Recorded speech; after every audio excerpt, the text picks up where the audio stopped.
Hi అండి, అందరికీ నమస్కారం అండి. ఫ్రెండ్స్, మనకి ఇప్పుడిప్పుడే మరొక ముఖ్యమైన అప్డేట్ అయితే రావడం జరిగిందండి. అదేమిటంటే యువతకు కేంద్రం గుడ్ న్యూస్, ప్రతి నెల కూడా 5,000 అంటూ ఇప్పుడిప్పుడే మనకు ఒక లేటెస్ట్ అప్డేట్ అయితే రావడం జరిగిందండి.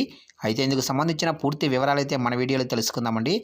వీడియో మాత్రం ఎక్కడ స్కిప్ చేయకుండా చూడండి ఫ్రెండ్స్, అప్పుడే మనకి పూర్తి సమాచారం అయితే తెలుస్తుంది.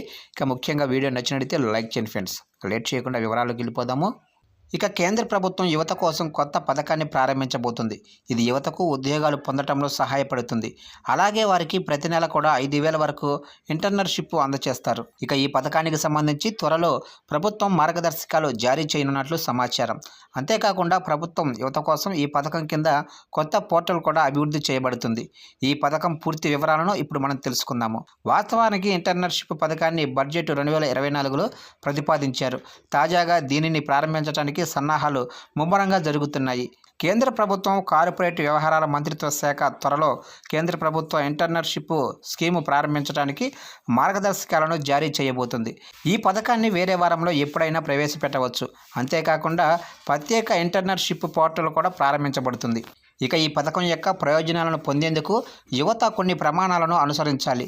ఈ ప్రమాణాలు లేకుండా ఈ పథకం ప్రయోజనం పొందడం కష్టం. ఈ పథకం కింద ఇంటర్న్ వయసు 21 నుంచి 24 సంవత్సరాల మధ్య ఉండాలి.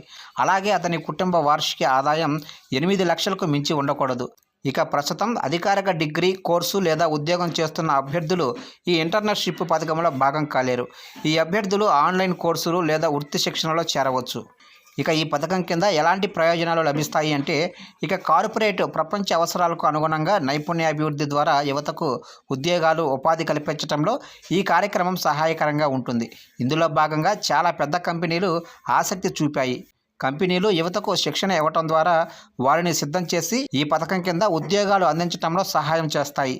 ఇక ప్రతి ఇంటర్న్కు స్టే ఫండ్ ఇవ్వబడుతుంది. ఇక ఈ పథకం కింద యువతకు ప్రతి నెల 5,000 లభిస్తాయి. ఇక ఇందుకోసం కంపెనీల CSR ఫండ్ నుంచి 500, ప్రభుత్వం 4,500 అయితే అందజేస్తుంది.